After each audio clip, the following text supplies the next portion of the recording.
Good morning, everyone, and welcome to episode 3 of Storytime with Mr. Smith. My next door neighbour is learning the guitar, and he's in the early stages. So if you hear any notes coming through, then that's absolutely fine. It's not part of the book or the performance. As you'll recall, we're reading Harry Potter and the Philosopher's Stone, and we're on chapter 2. The Vanishing Glass. You'll recall that Harry had just at the end of last chapter been left with the Dursleys by Dumbledore and Professor McGonagall, and they'd gone. And so we're going to see how he's been getting on. Nearly 10 years had passed since the Dursleys had woken up to find their nephew on the front step, but Privet Drive had hardly changed at all. The sun rose on the same tidy front gardens and lit up the brass number 4 on the Dursleys' front door. It crept into their living room, which was almost exactly the same as it had been on the night when Mr. Dursley had seen that fateful news report about the owls. Only the photographs on the mantelpiece really showed how much time had passed. 10 years ago, there had been lots of pictures of what looked like a large pink beach ball wearing different coloured bobble hats. But Dudley Dursley was no longer a baby, and now the photograph showed a large, blonde boy riding his first bicycle on a roundabout at the fair, playing a computer game with his father, being hugged and kissed by his mother. The room held no sign at all that another boy lived in the house, too. Yet Harry Potter was still there, asleep at the moment, but not for long. His Aunt Petunia was awake, and it was her shrill voice which made the first noise of the day. Up! Get up, now! Harry woke with a start. His aunt rapped on the door again. Sound effects. Up! She screeched. Harry heard her walking towards the kitchen, and then the sound of the frying pan being put on the cooker. He rolled onto his back and tried to remember the dream he'd been having. It had been a good one. There had been a flying motorbike in it. He had a funny feeling he'd had the same dream before. His aunt was back outside the door. Are you up yet? She demanded. Nearly, said Harry. Well, get a move on. I want you to look after the bacon. And don't you dare let it burn. I want everything perfect on Daddy's birthday. Harry groaned. Oh. What did you say? His aunt snapped through the door. Nothing. Dudley's birthday. How could he have forgotten? Harry got slowly out of bed and started looking for socks. He found a pair under his bed and after pulling a spider off one of them, put them on. Harry was used to spiders because the cupboard under the stairs was full of them. And that was where he slept. When he was dressed, he went down the hall into the kitchen. The table was almost hidden beneath all Dudley's birthday presents. It looked as though Dudley had got the new computer he wanted, not to mention the second television and the racing bike. Exactly why Dudley wanted a racing bike was a mystery to Harry, as Dudley was very fat and hated exercise, unless, of course, it involved punching somebody. Dudley's favourite punch bag was Harry, but he couldn't often catch him. Harry didn't look it, but he was very fast. Perhaps it had something to do with living in a dark cupboard, but Harry had always been small and skinny for his age. He looked even smaller and skinnier than he really was because all he had to wear were old clothes of Dudley's, and Dudley was about 4 times bigger than he was. Harry had a thin face, knobbly knees, black hair and bright green eyes. He wore round glasses held together with a lot of sellotape because of all the times Dudley had punched him on the nose. The only thing Harry liked about his own appearance was a very thin scar on his forehead, which was shaped like a bolt of lightning. He'd had it as long as he could remember, and the first question he could ever remember asking his Aunt Petunia was how he'd got it. In the car crash, when your parents died, she'd said, and don't ask questions. Don't ask questions. That was the first rule for a quiet life with the Dursleys. Uncle Vernon entered the kitchen as Harry was turning over the bacon. Comb your hair, he barked by way of a morning greeting. About once a week, Uncle Vernon looked over the top of his newspaper and shouted that Harry needed a haircut. Harry must have had more haircuts than the rest of the boys in his class put together, but it made no difference. His hair simply grew that way, all over the place. Harry was frying eggs by the time Dudley arrived in the kitchen with his mother. Dudley looked a lot like Uncle Vernon. He had a large, pink face, not much neck, small, watery blue eyes, and thick blonde hair that lay smoothly on his thick, fat head. Aunt Petunia often said that Dudley looked like a baby angel. Harry often said that Dudley looked like a pig in a wig. Harry put the plates of egg and bacon on the table, which was difficult as there wasn't much room. Dudley, meanwhile, was counting his presents. His face fell. 36, he said, looking up at his mother and father. That's 2 less than last year. Oh, darling, you haven't counted Auntie March's present. See, it's here under this big one from Mummy and Daddy. All right, 37 then, said Dudley, going red in the face. Harry, who could see a huge Dudley tantrum coming on, began wolfing down his bacon as fast as possible in case Dudley turned the table over. Aunt Petunia obviously scented danger too, because she said quickly, and we'll buy you another 2 presents while we're out today. How's that, Popkin? 2 more presents, is that all right? Dudley thought for a moment. It looked like hard work. Finally, he said slowly, so I'll have 39 sweetums, said Aunt Petunia. Oh, Dudley said, sitting down heavily, and he grabbed the nearest parcel. All right then. Uncle Vernon chuckled.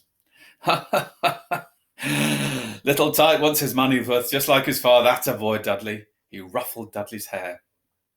At that moment, the telephone rang, and Aunt Petunia went to answer it while Harry and Uncle Vernon watched Dudley unwrap the racing bike, a cine camera, a remote-control aeroplane, 16 new computer games, and a video recorder.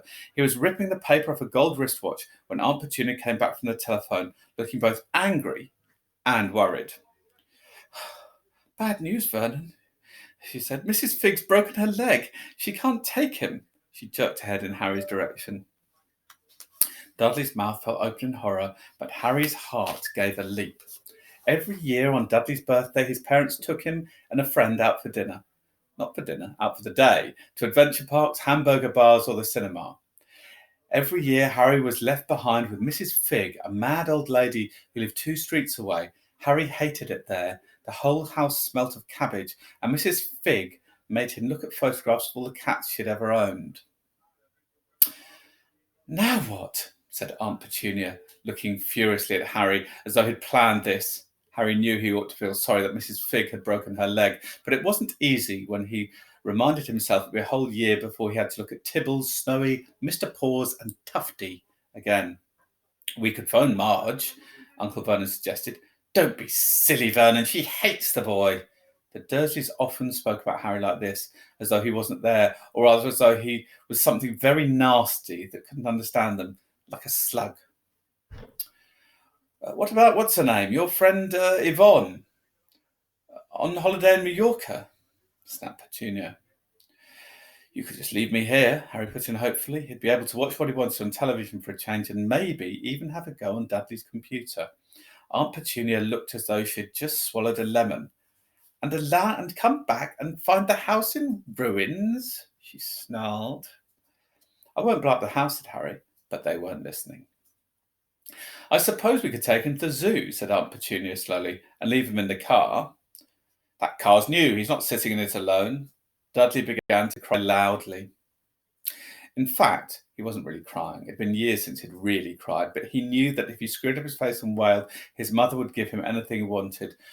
Dinky Duddy Dums, don't cry, Mummy won't let him spoil your special day, she cried, flinging her arms around him. I don't want him to come.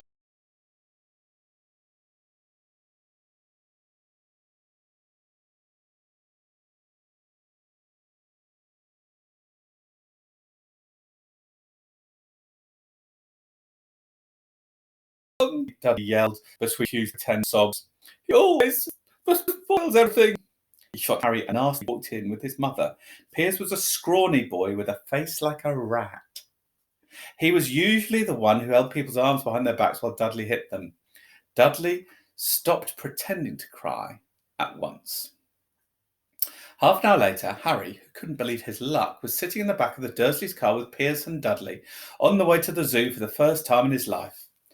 His aunt and uncle hadn't been able to think of anything else to do with him, But before they'd left, Uncle Vernon had taken Harry aside.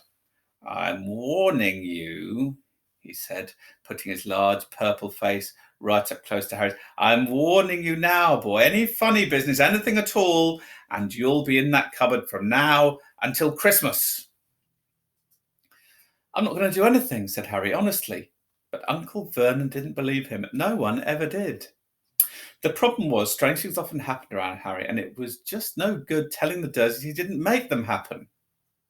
Once, Aunt Petunia, tired of Harry coming back from the barber's looking as though he hadn't been at all, had taken a pair of kitchen scissors and cut his hair so short he was almost bald except for his fringe, which she left to hide that horrible scar. Dudley had laughed himself silly at Harry, who spent a sleepless night imagining school the next day, where he was already laughed out of his baggy clothes and sellotaped glasses. Next morning, however, he'd got up to find his hair exactly as it had been before Aunt Petunia had sheared it off. He'd been given a week in the cupboard for this, even though he had tried to explain that he couldn't explain how it had grown back so quickly. Another time, Aunt Petunia had been trying to force him into a revolting old jumper of Dudley's, brown with orange bobbles. The harder she tried to put it over his head, the smaller it seemed to become, until finally it might have fitted a glove puppet, but it certainly wouldn't have fitted Harry. Aunt Petunia had decided it must have shrunk in the wash, and to his great relief, Harry wasn't punished. On the other hand, he got into terrible trouble for being found on the roof of the school kitchens. Dudley's gang had been chasing him as usual, when, as much to Harry's surprise as anyone else's, there he was sitting on the chimney. The Dursleys had received a very angry letter from Harry's headmistress telling them Harry had been climbing school buildings. But all he tried to do, as he shouted at Uncle Vernon through the locked door of his cupboard, was jump behind the big bins outside the kitchen doors.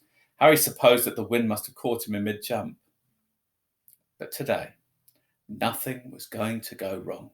It was even worth being with Dudley and Piers to be spending the day somewhere that wasn't school, his cupboard, or Mrs. Figg's cabbage-smelling living room. While he drove, Uncle Vernon complained to Aunt Petunia. He liked to complain about things. People at work, Harry, the council, Harry, the bank, and Harry were just a few of his favourite subjects. This morning, it was motorbikes. "Roaring along like maniacs, young hoodlums," he said as the motorbike overtook them. "I had a dream about a motorbike," said Harry, remembering suddenly. "It was flying." Uncle Vernon nearly crashed into the car in front.